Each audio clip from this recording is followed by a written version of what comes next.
everyone. Welcome again to another edition of Movie Masters. We are your hosts, Movie Master Mike. And Geek Master Jay. We are back and just as mediocre as ever with our Batman animated movie reviews. And we are on Batman Under the Red Hood. This is where it's getting good. Yeah, this is for real, probably my favorite one. True. Yeah, I mean, we'll get to the other ones because I don't think you've seen the next... I think you've seen the next one, but the one after that I'm not sure if you've seen. But as of now, I'll just... cat's out of the bag. This is my favorite so far of like the 6 that we've done. Of what we've done so far, this is definitely my favorite. Yeah, it's super good. Under the Red Hood, it was directed by Brandon Vietti. At least I think I'm saying that right. It was released on July 27, 2010. It's starring Bruce Greenwood as Batman Bruce Wayne. It's got Jensen Ackles as Red Hood. It's got Jason Isaacs as Ra's al Ghul. People who don't know who they are, maybe... Bruce Greenwood, he was Captain Pike in the Star Trek movies, the J.J. Abrams Star Trek movies. Pike. Jensen Ackles, he's on Supernatural. I mean, that's like the only main thing he's done. I think he did like a soap opera or something before that. Neil Patrick Harris plays Nightwing, and everyone knows who Neil Patrick Harris is. He's Doogie. Doogie Howser, but now he's probably more famous for How I Met Your Mother. Right. Playing Barney. And the White Castle movies. Yes. Jason Isaacs plays Lucius Malfoy in the Harry Potter series, and he was in Event Horizon. And then John DiMaggio plays the Joker in this, and John DiMaggio is Bender from Futurama. Right. All right. Well, let's get into this. How did you feel about the voice acting? Now that we talked about them. Voice acting was really, really good. Yeah. I'm a big fan of Futurama, and I really like Bender.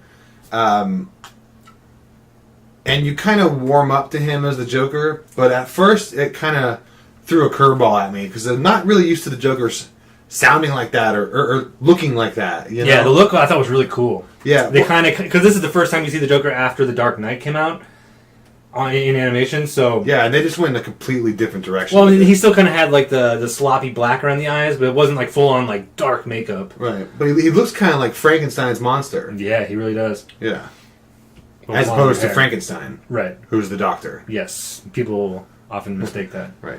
But so I like John DiMaggio as a voice actor, and some of the other things he's done. I just don't know if this is his best work. I don't know if he was right for the role.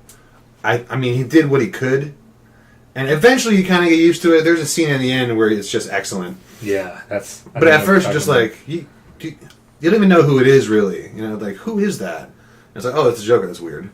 I thought voice casting and acting was excellent. Bruce Greenwood does an excellent job as Bruce Wayne Batman. Yeah, well, he sounds like Kevin Conroy. He Kevin sounds Conroy almost, a lot. It's fooled so many people. It's eerie. Yeah, it fooled a friend of mine who loves the animated series, loves Kevin Conroy, and it fooled him. I think towards the end, to me, he sounded a little too like country. You know, he was like get on over here, boy. Like Pike. But I thought he did a great job. He was very like grumbly and raspy. Like, it was really good. Yeah, no, it was good. Yeah, it was very like dark and moody. Yeah, he didn't, which is what the movie was. Yeah. So it was very appropriate. He did almost like a very much like Kevin Conroy, but more brooding. Yeah, I guess, which is, Batman. Yeah, in a nutshell. Yeah, I thought Bruce Greenwood did a great job. I love Jensen Ackles as Red Hood, as spoiler Jason Todd, if you didn't know. Give a lot of time for that person to be like, no, wait! But I think he did a great job. I love Jensen Ackles on Supernatural. I think he's got a pretty grumbly, raspy voice as well, and he did a great job. He did a good job near the end. Everyone did a good job near the end. The end of this movie, like the ending, 20 minutes or whatever, is just really well done by everyone involved. So I mean, they really got, they were down to like monologuing and things where they're actually talking to each other instead of like the action, which is really cool. Yeah. In the first part of the movie, second part of the movie is more dialogue and things and emotion, and the voice actors really got a chance to prove why they were chosen for the role. Yeah. In my notes, I put the movie gets better and better. It does. Everything about it just gets better and better. But I think Neil Patrick Harris was an all-right Nightwing. I think in Son of Batman, it was Sean Maher, who was from Firefly. I think he Who in Firefly? The Doctor? The Doctor. Yeah, the Doctor. The Doctor? Yeah. I thought he did just as good, but I think Neil Patrick Harris's voice is just like maybe too recognizable. I didn't. I thought it was fine. Yeah, and maybe just the design. He wasn't really in it that much. No. Like you said, like when it gets more dialogue heavy, he's out of the picture. Yeah. He like hurts his leg, so Batman's like, just go home, I'll take care of it. Something I wrote down is in the beginning when it was showing that Robin died and everything, and then they brought in Nightwing. I was like, okay, so maybe they're doing like they had Robin dying, so there's Nightwings in the movie to kind of balance off the Batman sidekick aspect. But I wrote, is Nightwing necessary to this story? Is he does he have to be there to tell a Jason Todd story? And in the end, no, it wasn't. Batman sent him home. Yeah, I think he was necessary to show that there was a Robin before Jason. Yeah, and he's still around. Whereas Jason Todd wasn't. Yeah. Right. Yeah. So he was necessary in that aspect, but to the overall story, no, they could have cut him out, and it would have really. They did eventually cut him out. Yeah. So, how did you feel about the animation? Animation was great, especially the fight scenes. The fight scene between the Hand of Four. What do they call that? Yeah, he said something like that. I forget what it was called directly. Yeah, between the Red Hood and the Hand of Four was really good. Especially when Batman came. Mm-hmm. Yeah, they really showed how cool Batman is, because the Red Hood, he said he was stalling until Batman could come, right? He's like, the fight hasn't even begun. Right. Because Batman wasn't there yet, and then Batman comes, and the fight has begun. That was cool. So the animation during the fight scenes is really good. The animation, how they animate these people when they're fighting, is a lot. I think they're kind of getting away from the fact that they're just humans, because these people are drawn like Jedi. Yeah, I actually wrote that. Did you use the word Jedi? Batman is a Jedi. Really look. Robin is Jedi. Seriously, yeah, they jump around. Like there was a chase scene, which is probably my favorite action scene in the movie. That was the second chase scene. But the first one, like, you're talking about when Batman and Nightwing are chasing Red Hood. They get to like the train station at the end. The train station. Yeah, that's where he's like, you haven't lost your touch. And yeah. That chase scene was probably my favorite action sequence of the movie. Yeah, that's good, because there's more involved with just like Batman and Nightwing chasing a bad guy. Yeah. It's like one generation with the next generation chasing the third generation. Yeah. It's like almost like a battle of skills and youth, and the youngest one wins. Yeah, really. And they set up a lot of things that come into play right after that, where like Batman throws his wire to like catch him, and before it goes taut, he turns around and cuts the wire like he knew it was going to happen. He knew exactly what to do. He was one step ahead the whole time. And but to go back to the Jedi thing, at one point, like they're jumping from one building to another building, and there's blimps, just like in the animated series. Blimps are back, so it almost feels like a continuation from the animated series. But they jump from the building to the blimp into another building, and the gap is massive. Like they just leap and they're leaping around. Yeah, especially Jedi. Jason Todd, because that guy's like Yoda and Dooku. It was the Clone Wars, right? The second one? Yeah, Attack of the Clones. Attack of the Clones, yeah. Like that. Jason Todd's just everywhere, man. Which is cool to watch, but then it's like, is that really something that would happen? I think my least favorite part about the movie was in the beginning with the robot. Amazo. That was like... I'm glad that's where that ended. Yeah. You know what I mean? That it wasn't like an Amazo story. Mm-hmm. Yeah. Even there's an episode of The Avengers, one of the cartoon ones, the newer cartoon ones. Avengers Assemble. Yeah. With Amazo. Well, he's DC. It wouldn't be the same one. Really? Well, it's something like that then. Something like Amazo. Ultron? No, not Ultron. Well, I haven't watched that show, so I don't know. Damn. That's where my example comes off. But anyway, no, it was like that. Like he had all the powers or whatever. I could have sworn it was Amazo. But it's just annoying. It gets annoying. Yeah, and I just didn't like the whole, like, this is a super cybernetic robot that can absorb superpowers. It's like, ugh, that just seems so out of place in this story. Like, I know Batman's a part of the whole DC universe, and there's Superman and all these science fiction things. Yeah, it's and, like and gods. You brought in a Superman villain. The supernatural where there isn't any. Well, except for Ra's al Ghul in the pool. Yeah, but that's so, like, it's done with like a slight touch, you know, a light touch. It's not there. Yeah. It's not in your face. Like, dude, there's Superman. Like, it's So very, that was my least favorite part because it was just like oh, now we're fighting, absorbent robots and like it just. Yeah, but he absorbs superpowers, and Batman doesn't have any. Yeah, I know, but so Batman is like the perfect person to beat this thing. Yeah, that's true. But that was my least favorite part of the movie. The character design. I was getting into this with Nightwing. Like, I like Nightwing with like shaggy hair, like kind of long, not like super long, but like kind of long. And this one he had like super short hair. I think that's part of the reason I didn't like Neil Patrick Harris as Nightwing because he looked too much like him, but with dark hair. Thin, super short hair. It just looked too much like him. And I didn't really like that. But other than that, I think the character design was awesome. Batman looked awesome. Yeah, he did. His face was like chunky, and he looked older and grizzled. Opposed to... And in the movie, you see flashbacks and stuff of him younger, and the current Batman just looks a little different. Like, they did a really good job. Looks like he's been hitting the weights. yeah, definitely. And the Joker, like you said, he looks like Frankenstein's monster, because he's got these, like, lines around his, like, mouth that make him look, like, stretched, almost. Like, yeah. It was really cool. I really liked There was a scene near the end where they're in the room after all that emotional dialogue goes on, and where... he's released and he's like, I'm the only one that's going to get what I want. He's on top of Batman and he's like yelling at Batman and he's like, his hair is wet. And he just looks insane. Yeah. Like he looks completely psycho, which is really cool because that's really what we want from this character, to look as crazy as possible. And he does a really good job, and John DiMaggio does a really good job of portraying that at that point as well. Yeah, that was the best the Joker was in the whole movie. I mean, he was awesome the whole time, I thought. And the first couple times I watched this movie, the whole Bender thing kind of stuck out a little bit. Did it? Well, that's because it's just so off. Yeah, a little off of what you expect. But the last couple, because I watched Mark Hamill was much higher pitched. Yes, yeah, but so this one he was a little deeper and stuff. But these last two times I've watched the movie, I forget about Bender completely, and I get completely sucked into this Joker, and I really, really like it. Yeah. So I really like that end scene. Yeah. Oh, it's so good. He looks completely psycho. Yeah. And he's like trying to kill all of them and just total insane abandonment.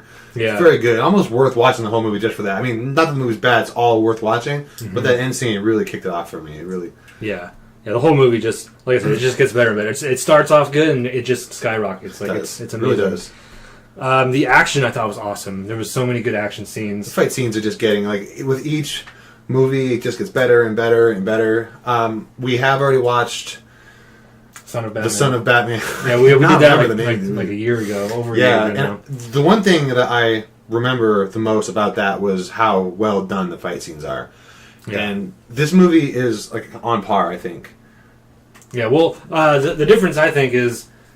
the Jedi stuff? No, the animation. This is still trying to look like American animation, even though I'm fairly certain, I didn't look it up, but I'm fairly certain, even with the animated series, the animation's all done overseas. No, but that's not what we're talking about. No, but I'm saying like this, it looks like an American, like American animation, whereas in Son of Batman, it's straight up like that's an anime. They're not trying to hide the fact that the animation is done overseas. We're designing people to look like an anime.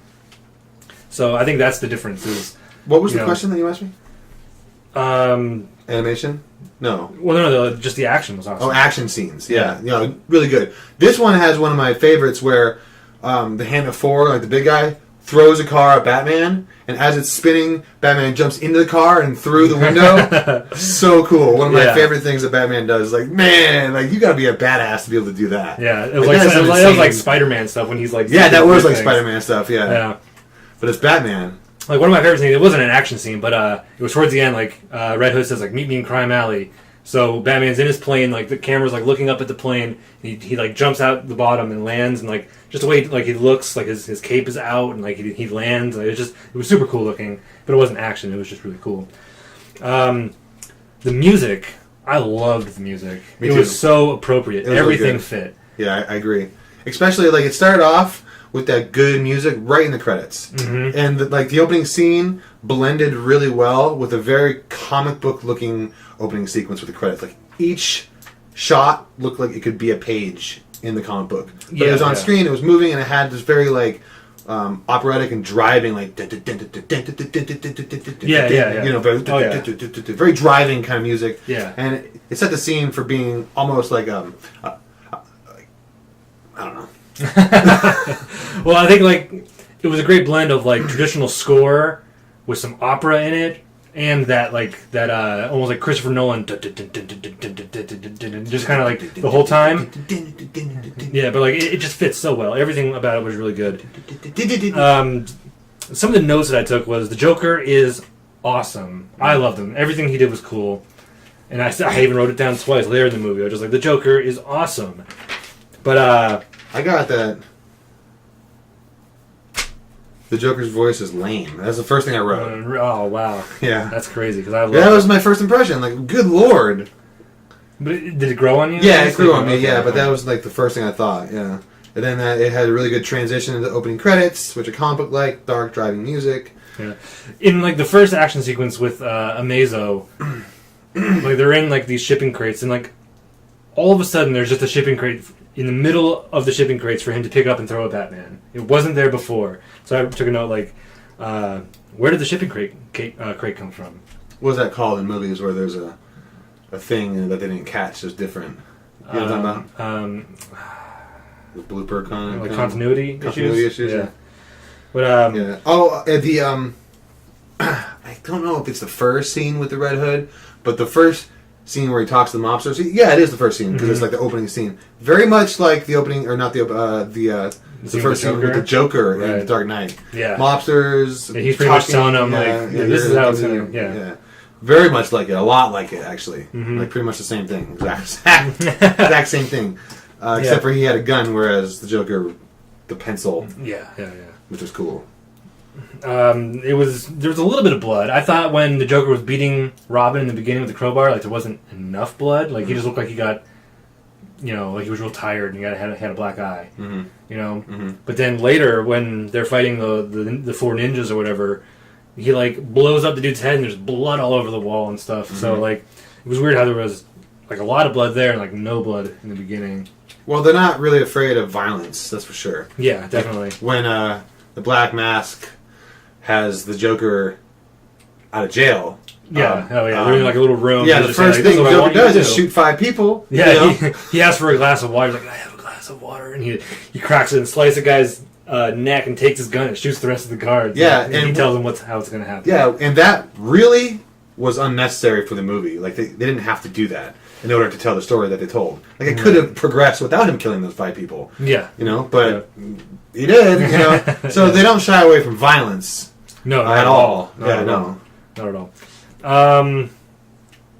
There's a lot of one-liners in this. There are. The Joker had quite a few. Red Hood had quite a few. You know who had the best? The Black Mask. He had some good ones. I wrote it down. And I thought it was interesting when he's complaining that he can't kill the Red Hood. Like, his guys can't kill the Red Hood. And the Red Hood is just sabotaging him, right? And killing his guys. The Black Mask like, I want him dead. And then at one point, he's like, Batman can't catch me either. And someone else says, like, I can't remember what he says, but like maybe he doesn't want to. Yeah, maybe he doesn't want to. Then he's like, no, can you feel it? He's like, we're just caught in the crossfire. And he's like, no, it's something else. Like, and he understands that there's something bigger happening. Yeah, that's some beyond him. It's like between Batman and the Red Hood. And he says, I'm just caught in the crossfire. Which, up until then, like everything he had said had just been like violent and like very like outbursty and kind of dumb. Yeah, he's just like, oh, why am I losing? Get my stuff back. My guns are gone. Yeah, at that point, it's kind of like enlightening to see, like he's an actual character, not he just understands, more than he's more 3-dimensional than you originally think, and that maybe he's totally not there agree. by accident. I felt exactly the same way. Like, he was just yelling and screaming, like, "Why are my guys dead? Kill him! Blah blah blah." Yeah, and then at that point, he was like, he actually kind of realizes, like, I need to do something to because there's something bigger happening, and I need to get out of the middle of it and be involved in it instead of just being a victim of it. Yeah, and then like right after that, he said something cool. Because he was gonna have to meet with the Joker, and he's like, it's gonna be a nightmare. yeah. There was a lot of one-liners, like the Joker. Cool. He has so many. Something about like a slumber party, like, and I brought my toothbrush. Yeah, like, yeah. But he says it in like such like a dark way. Like, yeah, and all you see is his eye against the Yeah, window. yeah. Like, he's like, I brought my toothbrush. Yeah. but he had so many.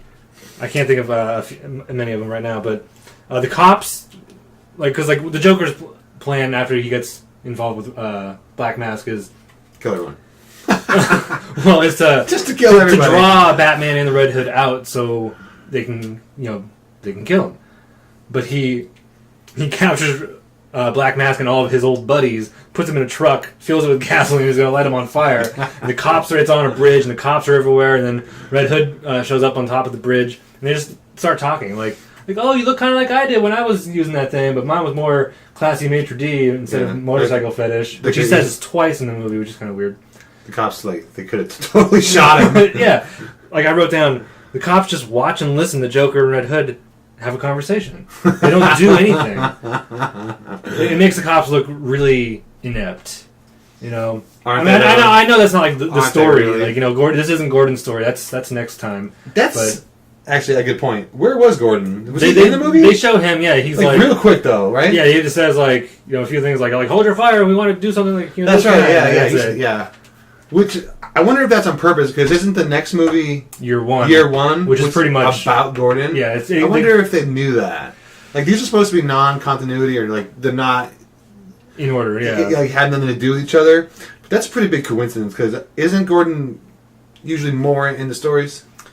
I've actually never read these comics that this is based on, but I don't know. I don't know if he's in the comics more or that's not what I mean. I mean, in the movies, he's usually in the movies. Oh well, not the old ones. In the Nolan ones, yeah, he's like a main character. I mean, the comic movies, the animated movies. He wasn't really in a few of them. No. No. No.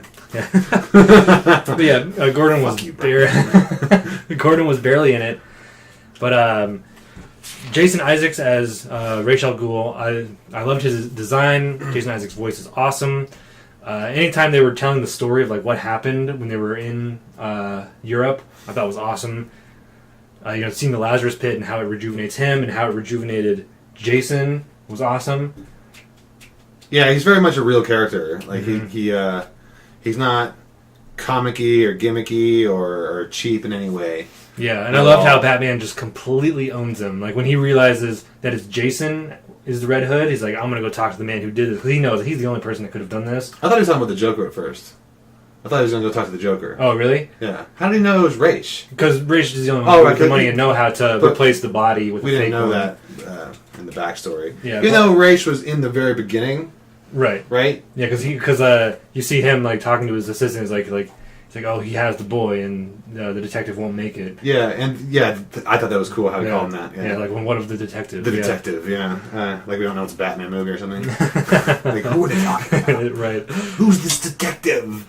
But, what was I saying? Like Batman completely owns him. Like, so when he goes to see him, like Ra's is just like looking out his window. Then all of a sudden he's like, and like Batman's fist comes through the window and grabs him, and he like gets him on his back. He's like, I'm gonna break your arm. Don't tell me what's going on. He's like if you didn't disable my alarms, they're gonna come in here and start shooting. So give me my thing, and we'll talk. Like he knows he doesn't want to fight with Batman. He knows why he's there, to talk and stuff. So even though it's like what, 10 years later, or I don't know how long, but yeah. We're not really. No, it's 5 years. It says. Oh yeah, it does. It says 5 years later. That's right.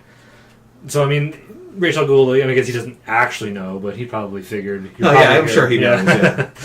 But because to him, 5 years is what? Nothing? 600 years old or whatever it is? Yeah. Yeah. Do you think Batman would have left the Joker in that room as it exploded at the end? He did leave him in the room. I know, but do you think like that's out of character?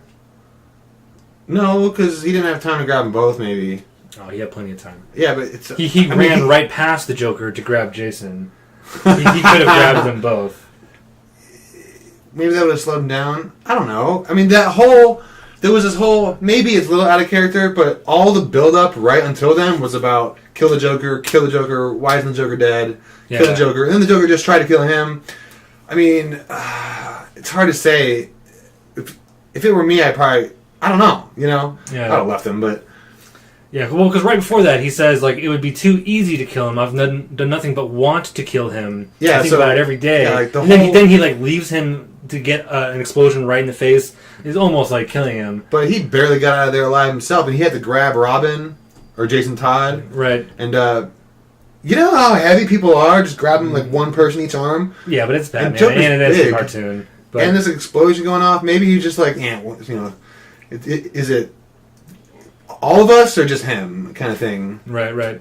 But the whole climax was so good. I did write that because he says, like, meet me in Crime Alley, because that's where he takes the Joker, and he's beating the Joker with a crowbar, like he got beaten by the Joker with a crowbar. Yeah, and I really thought he was gonna say, like, tell me which one hurts more, right? A or B, like he had done to him. Right, but then he leaves the Joker and goes to meet up with Batman, and they have this big fight. They go on top of, like, a cathedral. And, like, they're using their gadgets, and then, like, they take their gadgets away, they take their masks off, all these things. And I thought it was funny that he takes Bruce's mask off. He's like, maybe we should be even. He takes his helmet off, and he's wearing the Robin mask. Yeah, I know that too. But, I mean, whatever. And, but, like, they're fighting on these rooftops, and, like, they end up in this room, this house, like, this apartment. And it just happens to be the same room that the Joker's in the closet. Like, no, that had to be planned. Obviously it was planned, but I think it's interesting that the real emotional stuff, the real stuff, the dialogue didn't start until the mask came off. Mm-hmm. You know what I mean? Yeah. So that it's almost like the masks are off. Now we're talking face to face. Right. And they start getting down to the root of what's going on. Of why he became the Red Hood and what he wants from this whole thing. His goals. Right.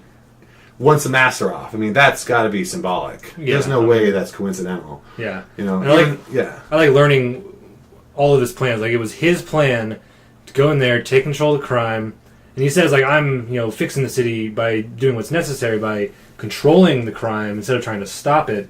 But then he says later that his whole plan was to,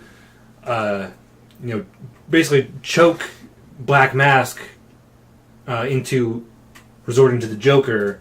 To get the Joker out, because Black Mask, because the Red Hood, for some reason, couldn't do it on his own. Right, which seems kind of weird, but because, like, all you had to do was, like, steal a bunch of money, and then you can pay all those people off yourself. But that was his ultimate plan, was to push Black Mask into a corner where he had to get the Joker out to kill, Red Hood. And, like, his plan was to get the Joker and have this showdown between, like, look, Bruce, why is he still alive? He killed me. I was, like, basically your second son. We loved each other as, father and son, as brothers, and he killed me, and he's still alive. Yeah. Why? And it's so emotional, it's so thick, and like that's the whole reason why he started killing all these people, and he came back to Gotham, and all that. Like, that was his ultimate plan, was to get Batman to kill the Joker, so they can be buddies again. Because that's the only way Jason's gonna ever forgive Bruce. He forgave him for not saving him from the warehouse when it exploded, resulting in his death. He's like that's fine. Like, you tried. I understand. But leaving the Joker alive after what he did, I can never forgive you for that until you kill him to prove to me, that you're sorry and we can be friends again. It all led up to that whole dialogue, and the Joker the whole time just making jokes and stuff, which is awesome. Mm-hmm. And he says, like, either you can shoot him or, like, I'm going to shoot you. And Bruce is like, or Batman's like, nope. And he turns and walks away. So Red Hood shoots him. He dodges the bullet and throws his Ninja Star into the gun. So he shoots again and fucks up his hand. Yeah. And the Joker's like, you did it! Like, wow, you actually dodged it! You always find a way to win! Like, he's rooting for Batman. He calls him, awesome. You eagle-eyed sharpshooter Markman! Yeah, like, it was awesome just how, like, he's rooting for Batman. He's like, yeah! Well, really, I mean, especially a lot of the recent Batman and Joker stuff, the Joker is always rooting for Batman. Yeah. The Joker, like, is all about Batman. Yeah, he wants Batman to be around and win and all kinds of stuff. He's Batman's biggest fan. So, and that's not absent here. It's definitely, it's visible. You can see it. Yeah, it was awesome. This movie is so good. Yeah. I like everything about it. There's a few issues I have, like, with Neil Patrick Harris, which I don't completely like, but, I'll watch it all day long. You know, so I think it's a great movie. I totally recommend it to anybody. Me too. You know, animated or not, it's an awesome Batman movie and an awesome movie.